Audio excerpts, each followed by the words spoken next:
મિત્રો આપ જોઈ રહ્યા છો આપણી YouTube ચેનલ સત્સંગ કથામાં આપ સૌનું સ્વાગત છે। અસુર એટલે શું? અસૂન પ્રાણાન સંતિ દદાતી ઇતિ અસુરા। અસુર એને કહેવાય કે જે માણસ કેવળ ખાલી પોતાના જ પ્રાણની રક્ષા માટે વળગેલો હોય, પોતાના જ માટે ખાલી વળગેલો રહેતો હોય। અસુરનો અર્થ છે પોતાના જ, પ્રાણાનનો અર્થ છે પ્રાણ, રાતિનો અર્થ છે રક્ષતી સ અસુર। પોતે જ ખાલી જીવવા માંગતો હોય,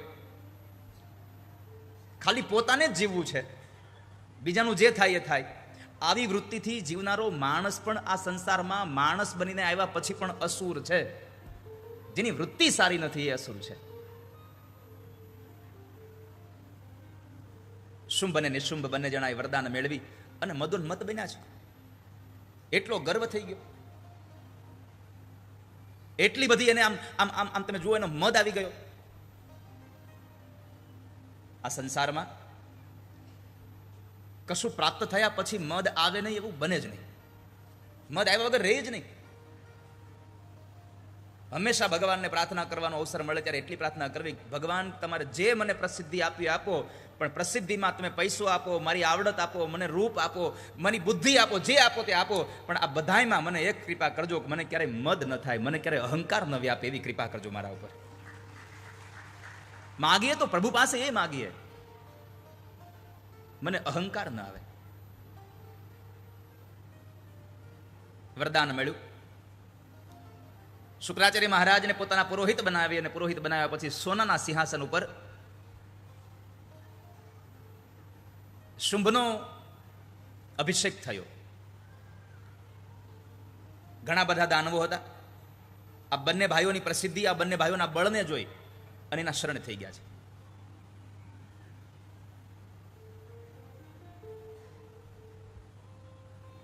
આ બંને જણા બધા જ એને શરણે થવા લાગ્યા। આસપાસના રાજાઓ પણ એની શરણાગતિ સ્વીકાર લીધી।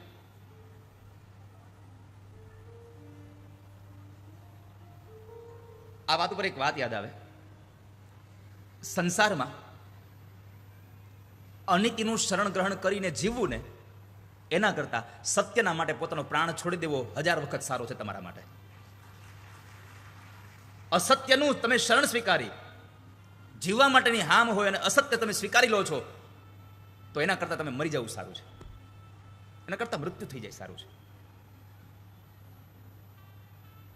આ બળના પરાક્રમથી શુંભ અને નિશુંભની સાથે ચંડ અને મુંડ નામના 2 દૈત્યો પણ ભળી ગયા, એની સેના લઈને આવ્યા છે।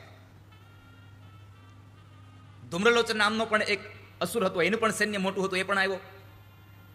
રક્તબીજ નામનો અસુર હતો, એ પણ શુંભ અને નિશુંભની સેવામાં આવી ગયું, પોતાની એટલી સેના લઈને। 2 અક્ષોહિણી સેના હતી રક્તબીજ પાસે।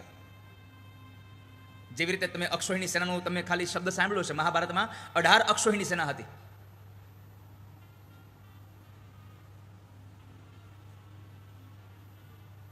મહાભારતમાં 18 અક્ષોહિણી સેના હતી। જરાસન 23 અક્ષોહિણી સેના લઈ અને મથુરા પર ચડાઈ કરવા આવ્યો હતો એકલો, કાળિયાવરની સાથે પછી। પણ અહીંયા 2 અક્ષોહિણી સેના, અક્ષોહિણી સેનાનું માપ મહાભારતમાં આપ્યું છે। અક્ષોહિણી સેના કોને કહેવાય? એક તો ચતુરંગીણી સેના, ચતુરંગીણી 4 આશ્રયો વાળી, 4 વસ્તુ વાળી એક સેના, જેમાં હાથી હોય, ઘોડા હોય, રથ હોય અને પગે ચાલતા સૈનિક હોય। આ 4 વસ્તુ ભેગી થઈને જે સેના બને એને ચતુરંગીણી કહેવાય। એક અક્ષોહિણી સેના એટલે કેટલી? 21,870 રથ, 21,870 હાથી, 65,610 ઘોડે સવાર, 1,09,350 પગથી ચાલવા વાળા સૈનિકો, આ બધું ભેગું થાય ત્યારે એક અક્ષોહિણી સેના ભેગી થાય। આવી 2 અક્ષોહિણી સેના લઈ અને રક્તબીજ શુંભ અને નિશુંભની સેવા માટે આવી ગયો। કેટલું માણસો થયું વિચાર તો કરો। રથ હોય 21,870, તો એક રથનો સારથી હોય, એક રથમાં બેસનારો માણસ હોય, બીજું, 21,870 હાથી હોય તો એક હાથીનો મહાવત હોય અને એક બીજો ની ચાલો એમાં બેસનારો યોદ્ધા હોય. ઘોડે સવાર હોય 65,610, 1,09,350 પગે ચાલવા વાળા હોય. આ બધાનો તમે ડબલ ગુણાકાર કરો. આટલું સૈન્ય લઈ અને રક્તબીજ શુંભ અને નિશુંભની માટે આવ્યો હતો. અને આ રક્તબીજ પાસે એક વરદાન હતું કે યુદ્ધના મેદાનમાં એની સાથે કોઈ યુદ્ધ કરે અને એના શરીર પર કોઈ શસ્ત્રનો ઘા થાય અને લોહી નીકળે, એ લોહીનું ટીપું નીચે પડે ધરતીમાં, તો લોહીમાં જેટલા કણ હોય ને એટલા રક્તબીજ ઉભા થાય, એટલા જ સામર્થ્ય વાળા ઉભા થાય. હવે આને કેમ મારવો? આને મારવો કઈ રીતે? અને એવાને આટલું મોટું સૈન્ય ભેગું થયા પછી અભિમાન સાથે શુંભ અને નિશુંભને ઈચ્છા થઈ કે હવે આપણે સ્વર્ગનું રાજ્ય જીતવું છે. લોભ થયા વગર રહે જ નહીં. એક વસ્તુ તમારી પાસે આવે એટલે બીજી વસ્તુ તમારી પાસે લોભ કરાવે જ, અને લોભ કરાવે પાપ. પણ એક ધર્મ છે, તમે ગમે એટલો લોભ કરીને બધું ભેગું કરો ટીપી ટીપીને, પછી લોભીનું ધન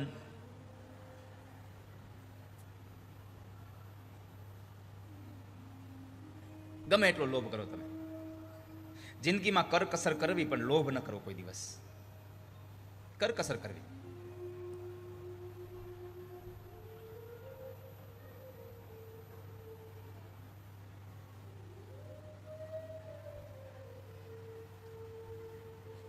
ઇન્દ્રની સાથે યુદ્ધ કરાવે છે. સચીપતિ. સચીપતિનો શાસ્ત્રાર્થ અર્થ બતાવ્યો, રાત્રિમ દિવમ સચિમ પાતિ ઇતિ સચીપતિ. રાત દિવસ પોતાની પત્નીના યોગક્ષેમમાં જે પોતાનું જીવન પસાર કરે છે એનો જીવનમાં વિનાશ થયા વગર રહેતો નથી કોઈ દિવસ. રાત્રિમ દિવમ સચિમ પાતિ ઇતિ સચીપતિ. અને ઇન્દ્ર સાથે શુંભ અને નિશુંભના આખા સૈન્યએ યુદ્ધ કર્યું અને એમાં ઇન્દ્રને હરાવે છે. દેવતાઓ પર્વતની ગુફાઓમાં સંતાયા, દર દર ભટકી રહ્યા છે. શું કરીએ હવે? ક્યાં જઈએ? જાવું તો જાવું ક્યાં? 2-5 વર્ષ નહીં, 1000 વર્ષ સુધી આ લોકો આમ તેમ ગયા છે. અહીંયા એક વસ્તુ જોયા જેવી એ છે, કાળની ગતિ ગહન બહુ છે. સ્વર્ગનું રાજ્ય લઈને બેઠો હતો, સ્વર્ગાસન હતું ની પાસે, પણ એક ક્ષણભરમાં સ્વર્ગ જતું રહ્યું અને દર દર ભટકવાનો વારો આવે. આ સંસારમાં સમય જે કરે ને એવું કોઈ નથી કરતું હોતું. એક સમયે આપણે રાજા હોઈએ, સવારે ઉઠીએ કે રંક થઈ ગયા હોય, રાતે સુએ ત્યારે રંક હોય, સવારે ઉઠે ત્યાં રાજા થઈ ગયો હોય. આ કોણ કરે છે? આ બધું સમય કરે છે. અને એક વાત જિંદગીમાં લખી રાખજો, તમે બળવાન નથી, તમારો સમય બળવાન છે. તમે ક્યારેય બળવાન નથી, તમારો સમય બળવાન છે. અને જ્યારે તમારો સમય બળવાન હોય ત્યારે બધાનું ધ્યાન રાખજો, કોઈને ધ્યાનમાં રાખતા નહીં તો માણસોની ટેવ બહુ હોય છે. સારો સમય આવે ત્યારે કોઈને ધ્યાનમાં રાખીને બેઠા હોય. આપણો સારો સમય આવે ને ત્યારે એટલું યાદ રાખવું કે આપણા ખરાબ સમયમાં જેને આપણી મદદ નહોતી કરી એને આપણે મદદ કરવાની છે. આપણા ખરાબ સમયમાં જેને મદદ નહોતી કરી એને આપણે આપણા સારા સમયમાં મદદ કરવાની છે. જો આ ભાવ તમારામાં જાગશે તો તમારી સંપત્તિ તમારી પાસે ટકી રહેશે, તો તમારું પદ, તમારી પ્રતિષ્ઠા તમારી પાસે ટકી રહેશે, નહીં તો ચાલ્યું જશે.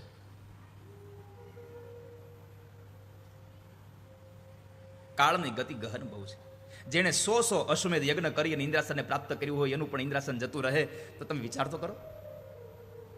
મહા મહેનતે આ યજ્ઞ કર્યા હોય અને છતાં ઇન્દ્રને કષ્ટ ભોગવવું પડે તો આપણે તો ક્યારેક ક્યારેક યજ્ઞ નથી કરતા ને એમનું જીવન પૂરું કરી દઈએ છીએ. શું કષ્ટ આવશે આપણા ઉપર? કાળની ગતિ વિચિત્ર બહુ છે. આ દુનિયામાં સમયને સાચવી લેશો ને તો ભરોસા સાથે કહું છું, સમય તમને સાચવી લેશે. તમે સમયને સાચવી લો, સમય તમને સાચવી લેશે. ગઈ સંપત્તિ ફરી સાંપડે, ગયા વળે વહાણ, ગત અવસર આવે નહીં, ગયા ન આવે પ્રાણ. એકવાર આ શરીરમાંથી પ્રાણ નીકળી જાય અને એકવાર તમારા હાથમાંથી સમય વિયો જાય પછી નહીં આવે. કદાચ આ કથા બીજી વખત અહીંયા આવશે માની કૃપા થશે તો ફરી વખત ક્યારેક શારદીય નવરાત્રિ પાછી થશે અહીંયા, પણ એ શારદીય નવરાત્રિમાં આપણે હશું કે નહીં એની આપણને ખબર નથી. કાળની ગતિ વિચિત્ર બહુ છે. इसलिए प्यारे भाई बहन, जो समय आपके हाथ में है उनका सदुपयोग कीजिए. સમય જતો ન રહે એની માટે વાત છે. પણ ઘણા બધા માટે તમે જુઓ સમય જ નથી.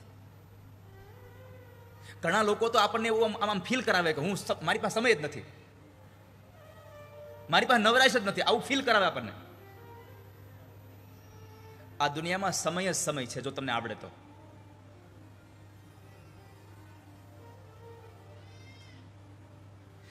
આઇન્સ્ટાઈન અને એનો એક મિત્ર, આ બેવ એક કામ માટે એક જગ્યાએ ભેગા થવાના હતા.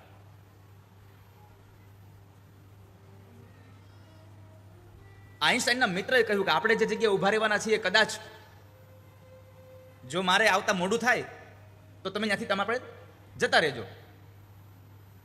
આઇન્સ્ટાઈને કીધું કશો વાંધો નહીં, તમે અડધો કલાક મોડા આવશો તો હું તો, અરે તમારો સમય ન બગડે ને. અને ત્યારે આઇન્સ્ટાઈન એવું બોલ્યા હતા કે જે કામ હું ઘરમાં કરું છું અહીંયા બ્રિજ ઉપર બેઠો બેઠો કરીશ. મારે તો કામ કરવાથી મતલબ છે, મારો સમય નહીં બગડે ક્યારે. આ સંસારમાં સમય છે એ મુખ્ય અગત્ય છે. સમયમ ગોયમ માં પ્રયાણ્યને. મહાવીર સ્વામીનું વાક્ય છે. ગૌતમને કહેલું કે તું ક્ષણ માટે પણ જિંદગીમાં પ્રમાદ ન કરતો ક્યારે. એક ક્ષણ પણ તારી પ્રમાદ ન હોવી જોઈએ. સમયમ ગોયમ માં પ્રમાયણે. તું ક્યારેય પણ આળસ ન કરતો. જિંદગીમાં બધું બગાડવું પણ સમય ન બગાડવો કોઈ દિવસ. વાલા ભક્તજનો, ક્યારેય પણ સમય ન બગાડશો કોઈનો. જાપાનમાં એક રેલવે અને એ રેલવેના ડ્રાઈવર, એ રેલવેના ડ્રાઈવરે ટ્રેનને બરાબર સમયાંતરે સ્ટેશન પર ઊભી રાખી દીધી. એટલે રેલવેમાં એ ડબ્બામાંથી ઉતરી અને એક આપણો ભારતીય જવાન હતો. ભારતીય જવાને રેલવેના ડ્રાઈવરનો આભાર વ્યક્ત કર્યો, અભિનંદન કર્યું કે ભાઈ ધન્યવાદ હો, તમે સમયસર ગાડી બરાબર ઊભી રાખી દીધી અહીંયા. અને ત્યારે એ જાપાનના રેલવેના ડ્રાઈવર એટલું કીધું કે હું 1 મિનિટ બગાડું ને તો 1 મિનિટ નથી બગાડી. મેં આ ટ્રેનને જો 1 મિનિટ રેલવે સ્ટેશન ઉપર મોડી લાવું તો મેં 1 મિનિટ નથી મોડી લાવ્યો, હું 3000 મિનિટ મોડી લાવ્યો છું. કેમ? આમાં 3000 મુસાફરો મુસાફરી કરે છે, હું 3000 મિનિટ બગાડી રહ્યો છું. 3000 મિનિટ બગાડી મેં, અને હું બીજું બધું બગાડી શકું પણ મારા દેશનો સમય ન બગાડી શકું ક્યારે. મારા દેશના નાગરિકનો સમય વ્યર્થ ન કરી શકું ક્યારે.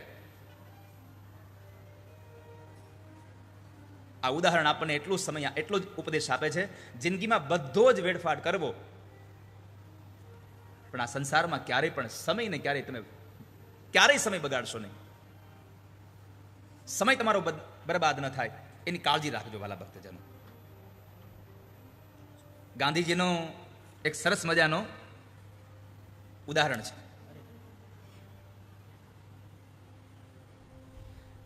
ગાંધી બાપુને કોઈ મળવા આવવાનું હોય, શાસ્ત્રીજી, ગાંધી બાપુને કોઈ મળવા આવે અને જો ગાંધી બાપુને મળવા આવવાના સમય આપેલો હોય, સમય કરતા 1 મિનિટ માણસ મોડું આવે, ગાંધી બાપુ મળે નહીં, ન મળે, ના પાડી દે કે તું તારા સમયથી મોડું આવ્યો છે, હવે તને સમય નહીં મળે, મારો સમય વયો જાય છે. ગાંધીજીને ક્યાંય બહારગામ જવાનું હોય અને કોઈ માણસ એને લેવા આવવાનો હોય ને એ માણસ જો 1 મિનિટ મોડું આવે તો ગાંધીજી પગપાળા ચાલતા થઈ જાય, ઊભા ન રહે ક્યારે. આ કથાઓ, આ દ્રષ્ટાંતો, આ મહાપુરુષોના જીવનમાંથી આપણને એ ઉપદેશ આપે છે કે બધું બગડે તો ભલે બગડે, માણસનો સમય ન બગડવો જોઈએ. કારણ પૈસો વાપરો પાછો આવશે, પણ તમારો સમય વયો ગયો પછી પાછો નહીં આવે ક્યારે હાથમાં. વાલા ભક્તજનો, સમય ન બગડે ક્યારે એનું ખાસ કાળજી રાખજો. એટલે સમયને તમે સાચવી લેશો ને તો સમય તમને સાચવી લેશે, સંશય જ નથી એમાં. શુંભનું રાજ્ય ચાલતા ચાલતા 1000 વર્ષ વહી ગયા. ઇન્દ્રાસન ઉપર પોતે રાજ્ય કરી રહ્યો છે અને આપ સમજી શકો છો કે અસુરના હાથમાં રાજ્ય આવે એટલે પછીની દશા શું હોય. અસુર જ્યારે રાજ્ય ઉપર આવે છે, રાજા બન્યો છે, તો પ્રજા દુઃખી થઈ ગઈ છે, યજ્ઞાદિ કર્મ બંધ કરાવી દીધા છે. અને આ કાંઈ રાક્ષસો પેલા જતા એવું નથી હો, હજી છે શિંગડા વગરના. હજી પણ આ સંસારમાં શિંગડા વગરના રાક્ષસો હજી જીવે છે. ધર્મના માટે કોઈ પણ ન બોલવાના શબ્દો બોલે સમજવું, આ મહિષાસુર વાયલા છે. આ કથાઓમાં ચાલતી હોય, યજ્ઞો ચાલતા હોય, કોઈ દેવાલય સ્થાન બનતું હોય અને એના માટે કોઈ ન બોલવાના શબ્દો બોલે ત્યારે સમજવું આ હજી શુંભ નિશુંભ વાળા ગયા નથી, હજી એનો આ છાંટો પડ્યો રહ્યો છે અહીંયા. જ્યારે જ્યારે આપણા મોઢામાંથી ધર્મને હાનિ થાય એવી કોઈ વાત નીકળે ત્યારે સમજી લેવું પોતાની જાતે કે કદાચ અમે હજી મહિષાસુરના ગુણો ભૂલ્યા નથી. આપણાથી ધર્મને ક્યારેય પણ પુષ્ટિ ન મળે તો કાંઈ નહીં, એ ધર્મનું વર્ધન ન થાય તો કાંઈ નહીં, પણ ધર્મને હાનિ થાય એવું તો કદાપી ન વિચારીએ. ક્યારેય પણ કશું ન કરીએ. આપણો ધર્મ આપણા માટે શ્રેષ્ઠ છે. સ્વધર્મે નિધનમ શ્રેય પરધર્મો ભયાવહ. મારો ધર્મ છે, હું એમાં મરું તો પણ ભલે મરું, પણ મારા ધર્મમાં મરું, હું અન્યના ધર્મમાં ન જાઉં. તમે કોઈને કયો નહીં તો એક વાત કહું, આ મને ખબર નહોતી આવું કહેવાનું હોય, પણ બહેનો જ્યારે અંદરો અંદર વાત કરે ને ત્યારે એમ કે તું કોઈને કહેતી નહીં. આખા ગામની બહેનોને ખબર હોય એક વાતની, તોય પાછું એક વાક્ય તો આવડે જ, કોઈને ખબર નથી આ વાતની. આખા ગામને ખબર હોય. છેલ્લું વાક્યનું એ હોય તો કોઈને કહેતી નહીં હોય, મને કહેવા ના પાડી. પણ હું તમને એક વાત કહું, તમે કોઈને કયો નહીં તો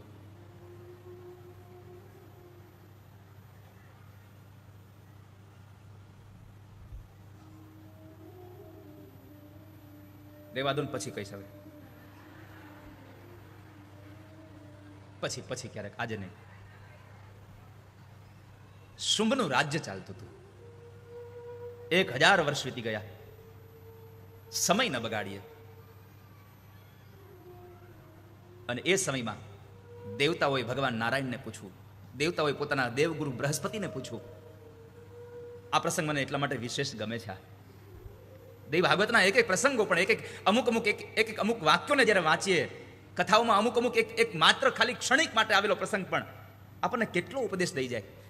દેવો જેવા દેવો સામર્થ્યવાન હતા, ઇન્દ્રાદિક દેવતાઓ, જે પોતે વરસાદ મોકલી શકે, બધી સત્તા એના હાથમાં.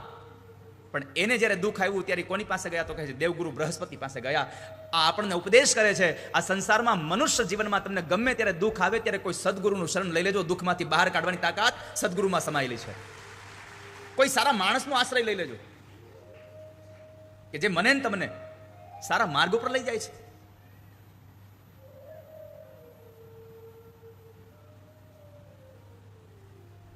સદગુરુની વાત આવી તો બીજી એક વાત તમને કહી દઉં. સદગુરુને શોધવા જવાની જરૂર નથી. ઘણા લોકો તો ગામમાં નીકળે, કોઈ સારા ગુરુ હોય બતાવજો ને, આપણે કંઠી બંધાવી છે. સારા ગુરુ ગોતવાની તમારે જરૂર નથી. ખાલી સારા શિષ્ય થવાના પ્રયત્ન તમે કરો, ગુરુ તમને ગોતતા ગોતતા આવશે. ખાલી તમે સારા શિષ્ય બનવાના પ્રયત્ન કરો. પણ આપણે ગુરુ સારા જોઈએ છીએ, આપણે જેવા છીએ એવા. આપણે ગુરુ સારા જોઈએ છે.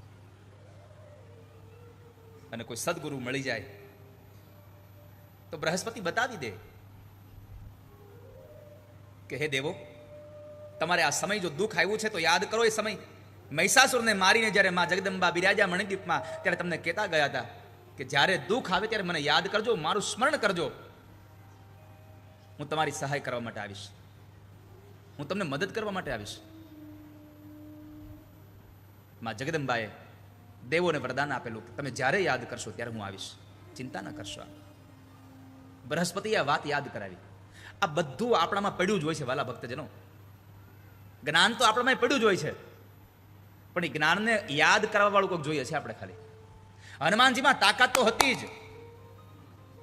હનુમાનજીમાં સમુદ્રને ઓલી બાજુ જવાની તાકાત હતી જ, પણ એને યાદ કરવા માટે કોઈ જામવાનની જરૂર હતી. એમ આપણી અંદર પડેલા જ્ઞાનને ઉજાગર કરવા માટે થઈને કોઈ સદગુરુની જરૂર છે. અને સદગુરુ મળી જાય તો સંસારમાં બેડો પાર થઈ જાય. મિલે એક એસા સંત ફકીર જો પહોંચા દે ભવ નદિયા કે તીર. મિલે એક એસા સંત ફકીર, કોઈ એક સાધુ મળી જાય, એક સંત મળી જાય, કોઈ મહાપુરુષ મળી જાય તો આપણો બેડો પાર થઈ જાય. અને ગુરુ પાસે જઈએ તો ત્યાં આમ પગે લાગીને કોઈ દી એવું ન કેવું કે કંઈક ધબ્બો મારો ને ધંધો હારવાલો મળે. ઘણા લોકો મારી પાસે આવે, ઘણા લોકો સંતો પાસે જાય.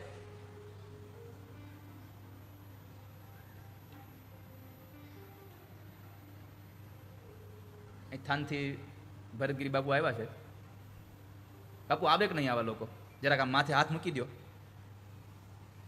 હે, માથા પર હાથ મૂકો. ઘણા લોકો તો એવા આવે,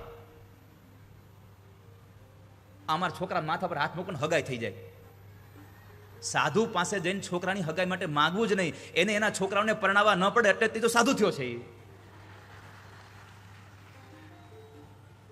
એ બધી જંજાળમાંથી છૂટવું છે એટલે તો થયા છે. પણ ક્યારે કોઈ મહાપુરુષના ચરણારવિંદમાં જાવ ને ત્યારે એટલું જ કેવું, બાપજી એટલી કૃપા કરો કે આ મનુષ્યનો અવતાર સુધરી જાય, આ માણસનો અવતાર સુધરી જાય, આવેલો આ મનખો મારો સારો બની જાય, એની એક કૃપા કરી દો વાલા ભક્તજનો. અને માથા પર ગુરુનો હાથ પડે, બેડો પાર થઈ જાય.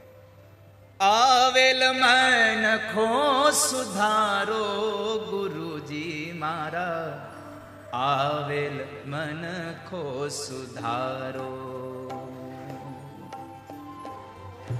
આવેલ મનખો સુધારો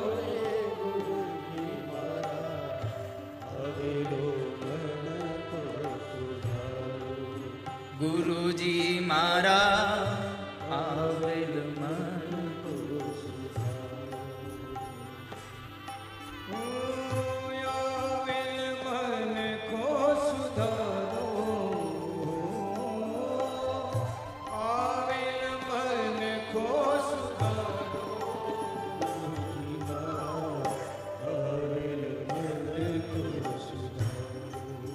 ગુરુજી મારા, આવેલ મનખો સુધારો.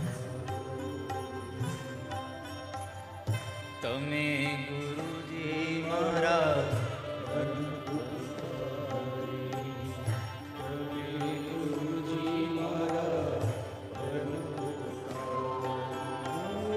શિર પર પંજો તમારો,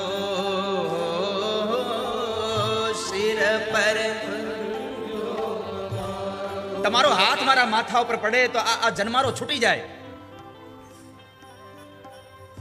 તમે ગુરુજી મારા, શિર પર પંજો તમારો,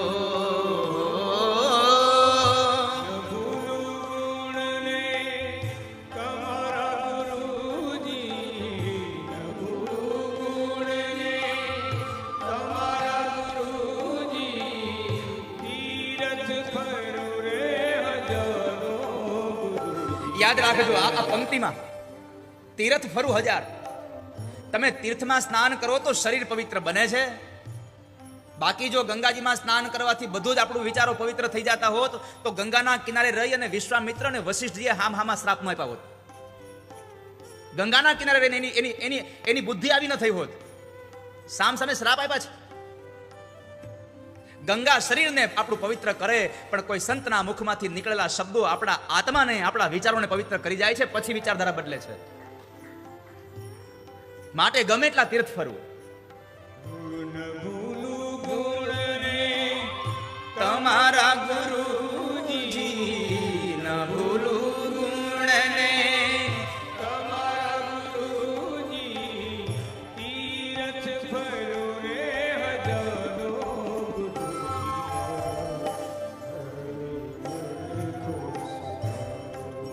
ગુરુજી મારા,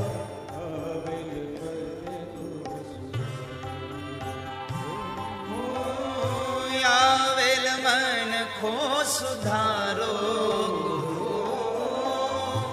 આવેલ મનખો સુધારો,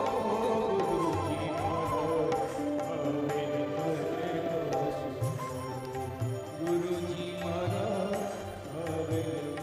કોઈ એવા ગુરુનું શરણ મળી જાય તો આપણો જન્મારો સુધરી જાય. બૃહસ્પતિએ માર્ગ બતાવ્યો કે દેવો, તમે માયાબીજ મંત્રના વિધાનથી જ્ઞાત છો.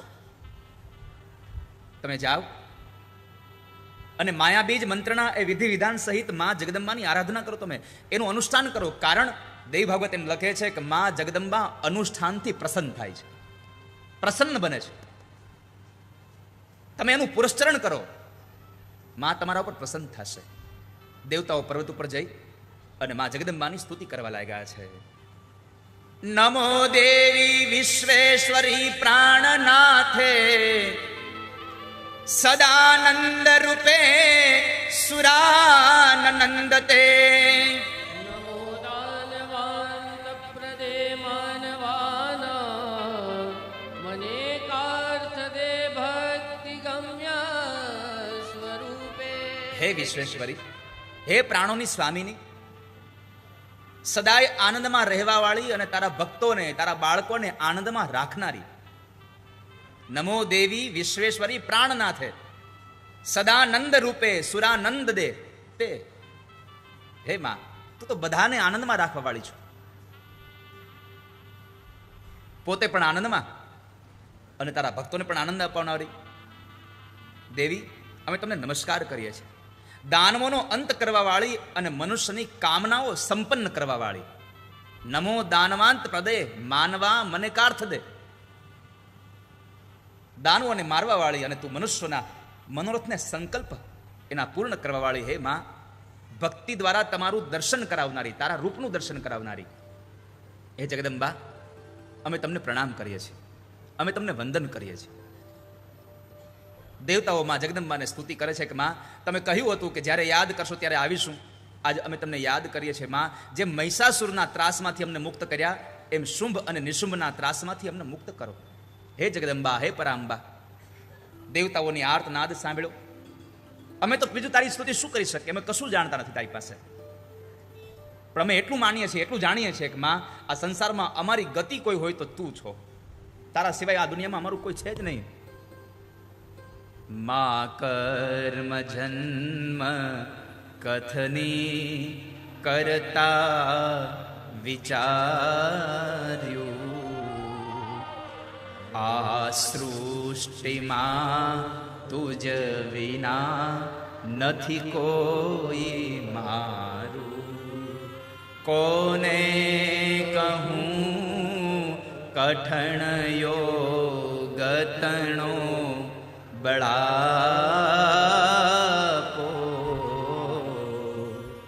મમ પાહિયો. માં, કોને કહેવા જઈએ અમે? તારા સિવાય આ સંસારમાં અમારું છે કોણ? તારા સિવાય જગમાં નથી કોઈ માં. હે માં, તારા સિવાય આ સંસારમાં કોઈ નથી અમારું, અને અમે તો શું કહીએ તારા? વેદો જ્યાં તારા ગુણ ગાતા ગાતા ઉભા રહી જાય છે, તો અમે તો પામર મનુષ્ય છીએ. ના શાસ્ત્રના શ્રવણનું પયપાન પીધું, ના મંત્ર કે સ્તુતિ કથા નથી કાંઈ કીધું. શ્રદ્ધા ધરી નથી કર્યા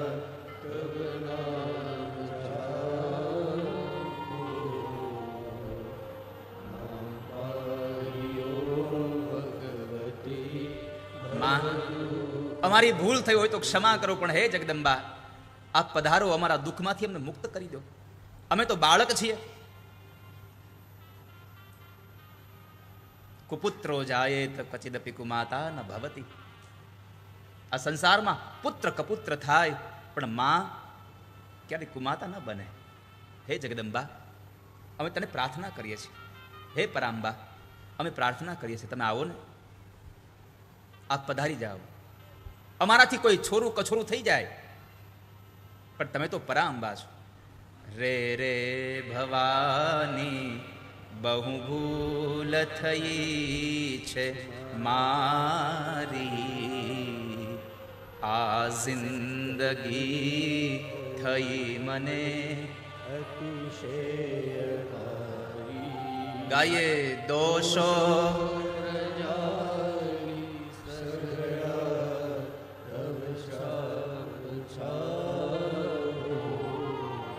માની સ્તુતિ થઈ. અને આ દુનિયામાં કોણ માં એવી છે જે બાળક એના આર્તનાદ સાથે સ્તુતિ કરે અને માં ન આવે? પર્વતના એ ટોચ ઉપર માં જગદંબા પધાર્યા છે. દેવોની સ્તુતિને લઈને માં તરફ પ્રગટ થયા. માં યૌવન સંપન્ન હતા. યુવાની અવસ્થામાં માં અસ્ત્ર શસ્ત્રોથી સજ્જ છે. માએ અલંકારો એટલા ધારણ કર્યા છે, માએ ગળામાં માળા પહેરી છે, અને આખા શરીરમાં માએ ચંદનનો લેપ કરેલો છે. માં પ્રગટ થયા. માએ પૂછ્યું, બાળકો, દેવો, કેમ મને યાદ કરી છે? દેવતાએ પોતાની આપવીતી કીધી કે માં, આ શુંભ રાજા બન્યો અસુર છે, એની સાથે બહુ મોટું સૈન્ય છે, એનો ભાઈ નિશુંભ છે, રક્તબીજ છે, ચંડ અને મુંડ છે. આ બધા અમને ખૂબ હેરાન કરી રહ્યા છે માં. દેવતાઓને પુષ્ટિ મળે યજ્ઞ દ્વારા, પિતૃઓને પુષ્ટિ મળે તર્પણ દ્વારા. યજ્ઞ ન થાય તો દેવતાઓ ક્ષીણ થવા લાગે.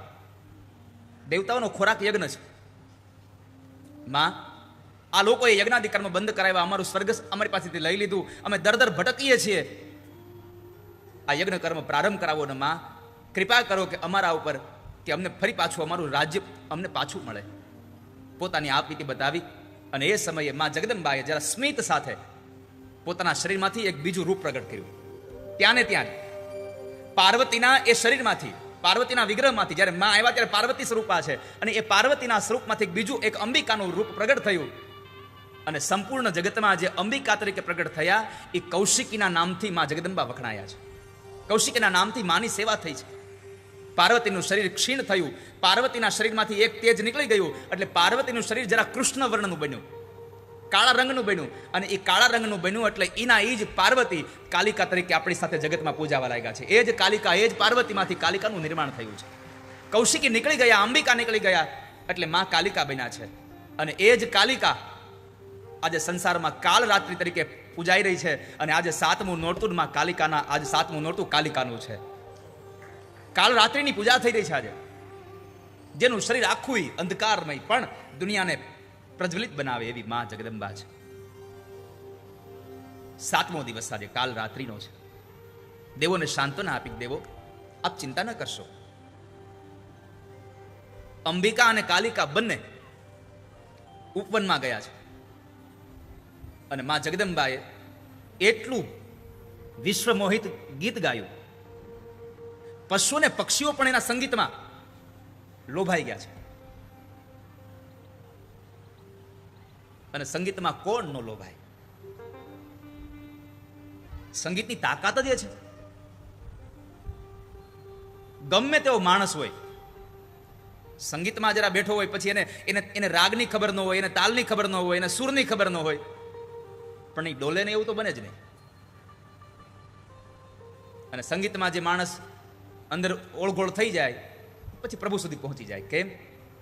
સૂર ઇન્સાન બના દેતા હૈ, સૂર શિવજી સે મિલા દેતા હૈ. પરમાત્માને મેળવવાનું કોઈ સાધન હોય તો સંગીત છે. સ્વયં પરમાત્મા શિવે રચેલો માલકોંસ, સ્વયં ભગવાને રચેલો રાસ છે, આ તાર છે.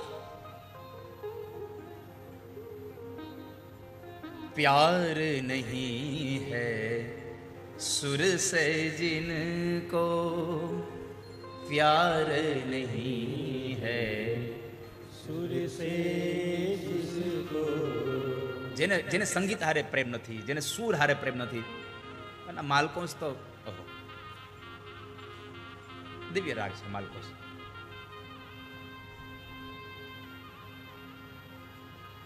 માં જગદંબા ગીત ગાઈ રહ્યા છે. વિશ્વ આખું મોહિત થઈ ગયું. એટલું નહીં, પશુ પક્ષીઓ ઉડવાનું ભૂલી જાય છે, પક્ષીઓ ખાવાનું ભૂલી જાય. જેમ ભગવાને દશમસ્કંદમાં વેણુ વગાડી અને ગાયોને પોતાના મોઢાની અંદર અડધું ઘાસ અને અડધા ઘાસના ત્રણખલા બહાર લબડે છે. પેલું ગાયનું વાછરડું એની માના આંચળમાંથી દૂધ પીવે છે, મોઢામાં ઘૂંટડો ભર્યો, પણ એ ઘૂંટડો નીચે ન ઉતારી ગયા. કેમ? તો કે કનૈયાની વાંસળીના સૂર કાનમાં પડી ગયા. જે વાછરડું પોતાના મોઢામાં રહેલું દૂધ પીવાનું ભૂલી જાય, આવી તન્મયતા પમાડી દે એવી ભગવાનનું સંગીત. અહીંયા માં જગદંબા કાલિકા અંબિકાની સામે સંગીત ગાય છે, ગીત ગાય છે. અને ગીત ગાતા ગાતા આખું વિશ્વ જ્યારે મોહિત થયું, માં કાલિકા એની સામે બિરાજ્યા છે. અંબિકા ગીત ગાય, કાલિકા સાંભળે. એમાં બરાબર ચંડ અને મુંડ બે ભાઈઓ નીકળ્યા. બે ભાઈઓ જ્યારે પસાર થાય છે, સ્ત્રીને જોઈ, એક તો ભગવાન માતાજીનું રૂપ આટલું લાવણ્ય સબર, કામને પણ મોહ પમાડે એવું રૂપ, અને આટલું મધુર ગાવાનું, આટલું મધુર બોલવાનું. કોયલ કલરમાં કાળી છે પણ ગાય છે તો આપણને ગેમા કરે છે. ગાવાનું એટલું સરસ હતું. બે ભાઈઓએ ચંડ અને મુંડ આવીને શુંભને નિશુંભને વાત કરી, મહારાજ, અત્યાર સુધી 3 લોકમાં આવી કોઈ સ્ત્રી નથી જોઈ, આવું રૂપ નથી જોયું, અને આવું ગીત નથી સાંભળ્યું કોઈ દિવસ. શું ગીત ગાય છે! આ સ્ત્રીને જોયા પછી મને એમ થાય છે કે મહારાજ તમારા લાયક છે. નેદૃષી વર્તતે પ્રિયા, આવી સ્ત્રી નથી જોઈ. ચંડ અને મુંડના મોઢામાંથી નીકળેલા એ માતાજીના સ્વરૂપના વખાણ સાંભળી શુંભે એક દૂતને મોકલ્યો. દૂતને જઈને કીધું કે જા, જઈને કે એ જે પણ સ્ત્રી છે એની મારી વાત કર અને એને કહે કે મારા મહારાજ તને પત્ની તરીકે સ્વીકારવા તૈયાર છે. પેલો દૂત આવે, આવતાની સાથે કશું બોલી જ ન શકો, માની સામું જોતો જો ખાલી. ઘણા બધા દ્રશ્યો એવા હોય જેમાં આપણે બોલી ન શકીએ, બસ આપણે જે જોતા રહીએ ને એમાંથી જ આપણી વાણી ઊભી થતી હોય. ખાલી ઘણા દ્રશ્યો જેવા હોય. જોતો રહ્યો. પછી કીધું કે હું મહારાજ શુંભનો એક દૂત છું અને તમને કહેવા આવ્યો છું કે અમારા મહારાજ ત્રિલોકના અધિપતિ છે, સ્વર્ગને જેને જીતું છે, અપ્સરાઓ જેની સેવામાં લાગી ગઈ છે. અમારા મહારાજે કેવડાવ્યું છે કે તમે એની લગ્ન કરી લો, તમને પટરાણી બનાવવા તૈયાર છો, એનું લગ્ન કરીને તમે સુખને ભોગવો. માતાજી એટલું જ કહ્યું કે હું લગ્ન કરીશ પણ કોની હારે? તો કઈ સંગ્રામમાં મને જે જીતી જાય એની હારે, રણ મેદાનમાં મને જે જીતી જાય એની સાથે હું લગ્ન કરીશ. તારા મહારાજને જઈને કહી દે કે જો સંગ્રામની અંદર મને જીતવા આવે અને મને જીતી જાય તો હું તરત એનું પાણી ગ્રહણ કરી લઈશ, તો એને હું પરણી જઈશ. કારણ કે મેં મારા બાળપણની અંદર મારા બેનપણીઓ સાથે મેં એક સંકલ્પ કર્યો છે કે હું લગ્ન એની હારે જ કરીશ જે રણ મેદાનમાં મને જીતી જાય. સમય ભરતા ભવિષ્યથી, ચંડી પાઠ એમ કહે છે કે હું ભવિષ્યમાં એને પરણીશ જે રણ મેદાનમાં મને જીતી જાય. સંદેશ લઈને દૂત પાછો આવ્યો. શુંભને બધી વાત કરી. શુંભ કહે છે તો લાવો જઈએ આપણે. શુંભનો ભાઈ નિશુંભ બાજુમાં બેઠો હતો. એને કીધું મોટા તમારે થોડું જવું પડે, અમે છીએ ને, તમે અહીંયા રહો, હમણાં લઈને આવીએ. જો શાંતિથી માની જાય ઠીક છે, નકર પકડીને લઈ આવશું. સામ દામ દંડ ભેદ કોઈ પણ ઉપયોગ કરવું પડે કરીને પણ અહીંયા લઈ આવીશું. નિશુંભ જેવા તૈયાર થાય ત્યાં ધૂમ્રલોચન કીધું કે મહારાજ તમારે થોડું જવાનું હોય, હું છું ત્યાં સુધી. ધૂમ્રલોચન ગયો. ધૂમ્રલોચને માતાજી હારે ઘણી બધી વાર્તાલાપ કરી. માતાજીએ સમજાવ્યો કે તું તારા મહારાજને હજી કહું છું કે તમારે જીવવાની ઈચ્છા હોય તો પાતાળ લોકમાં ચાલ્યા જાઓ, અને જો મરવાની જ તૈયારી હોય તો મારી હારે યુદ્ધ કરી દો. માતાજીએ બહુ સમજાવ્યા, પણ ઘણા બધા લોકોને તમે ગમે તેટલું સમજાવો હોય સમજે નહીં. કામ કર્યું કે વિનાશ કાળે વિપરીત બુદ્ધિ. માણસનો જ્યારે વિનાશ થવાનો હોય ત્યારે એની બુદ્ધિ હાવ બગડી ગઈ હોય, ગમે એટલું તમે એને સુધારવાના પ્રયત્ન કરો એ ન સમજે. આ દુનિયાનો નિયમ છે, વાયરા ન રહે એ પછી સંસારનો નિયમ છે. અને બહુ વાયરો સમજો નહીં કોઈ રીતે. વિનાશ કાળે વિપરીત બુદ્ધિ. અંતે ધૂમ્રલોચને માતાજી સાથે ક્રોધ કર્યો અને માતાજી ઉપર અસ્ત્ર શસ્ત્ર ફેંકા. માતાજી જ્યારે એની સાથે વાર્તાલાપ કરે છે તો ધૂમ્રલોચને પરીખ છોડ્યું છે. માતાજી પર પરીખ નાખ્યું. માતાજીએ શસ્ત્ર ન ફેંક્યું. માતાજીએ ખાલી હુંકાર કર્યો. જગદંબાએ ખાલી હુંકાર કર્યો અને એ હુંકાર માત્રથી ધૂમ્રલોચનને બાળી અને ભસ્મ કરી દીધો. શસ્ત્રો જેને ઉપાડવા જ ન પડ્યા, હુંકાર માત્રથી. આ હુંકાર માત્રથી મરે એ અભિમાનો.